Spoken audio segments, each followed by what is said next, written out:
What you manifest in your mind, you can bring to reality. What's up, everybody? Welcome to my show.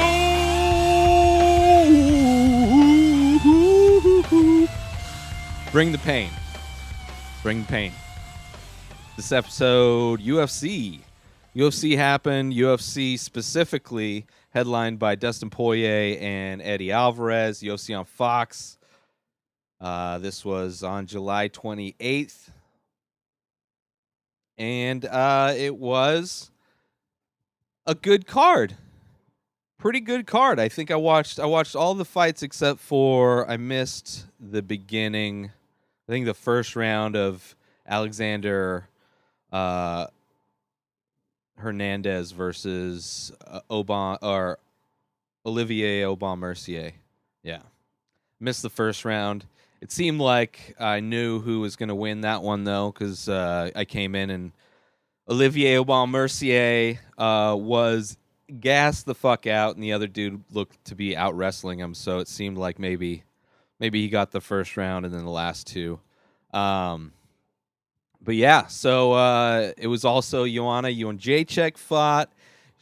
First time fighting since losing her rematch to get the belt back against Rose.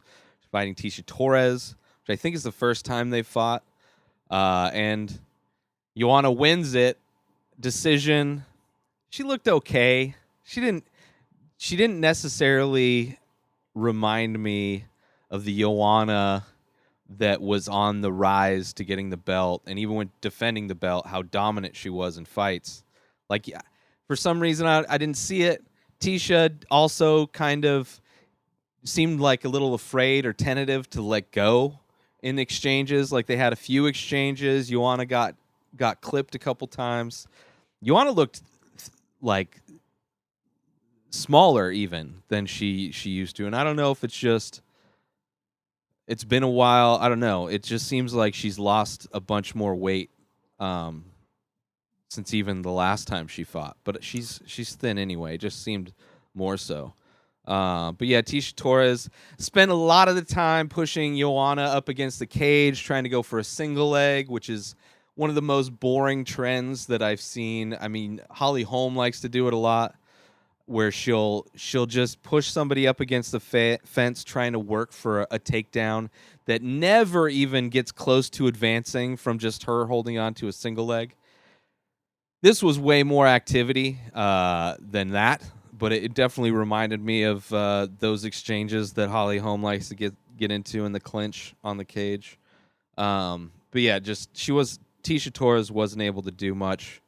Wasn't able to get the takedowns, and on the feet, it wasn't the few times that they exchanged, it seemed like she was getting the better of the exchanges. So I wish she had maybe gone for those a little bit more.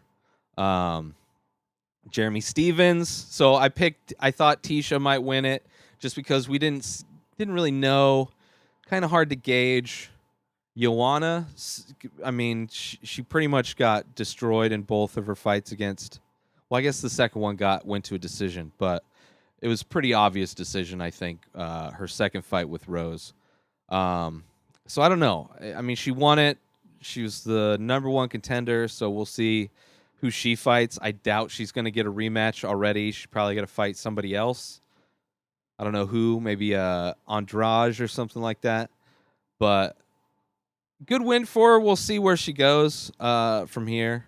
But Jeremy Stephens, who I thought was going to beat Aldo, but Aldo, it was pretty competitive, pretty even until Aldo hit him in the liver and put him down, which was the very first fight, Devin Powell versus Alvaro Herrera. Is that the first fight? Yeah. And Powell was from, I think, Dana White looking for a fight and caught the dude twice in the liver to put him down. So the second time that happened, Aldo and Jeremy Stephens put Jeremy Stephens down, was able to finish it. Kind of an early stoppage from Yves Levine. A little bit early because he wasn't really getting that much because he was put down from a liver shot. He wasn't put down from like a head strike. but yeah, a little bit early. Jose Aldo wins it. Super emotional afterwards. Be interested to see where he goes in the weight division, featherweight. And then the rematch, Dustin Poirier versus Eddie Alvarez. I thought Poirier was winning that fight, and the illegal shots clearly put him out of that fight. I think that should have been like a no contest or whatever. I don't know what it ended up being, but I'm glad the rematch happened, and Dustin Poirier put Eddie Alvarez to sleep in the second round. It was a great exchanges in the first round, and then that second round, he hit him a couple times and just put the pressure on and didn't let him recover. And Eddie Alvarez, known for recovering. I mean, he was in a war with Gaethje. They both were in a war with Gaethje, and between them in this fight, Dustin Poirier pulls it out. And I thought he would. I'm pretty sure that was my pick. I don't know, but I'm super happy for Poirier. Eddie Alvarez will be back. Be curious to see who he fights, but definitely puts him back in a stacked division. Puts him back a few fights from getting a chance at the belt again. But yeah. So overall, pretty great fights. Let me see. Overall, I mean, yeah, there was a lot of fun fights throughout the card. Ross Pearson needs to retire. He looked good, though. I mean, he was taking punches, but I feel bad that he gets beat up so bad. So upcoming card next week's pay-per-view, which I think it's kind of, aside from the fact there's two belts on the line, it's kind of a weak card. TJ Dillashaw versus Cody Garbrandt in rematch. I'm going to go with TJ in this one. I have a feeling he got clipped and put down in the first fight, was able to come back in the next round and win it. And knock out Cody. So I think TJ is he's just ahead a little bit.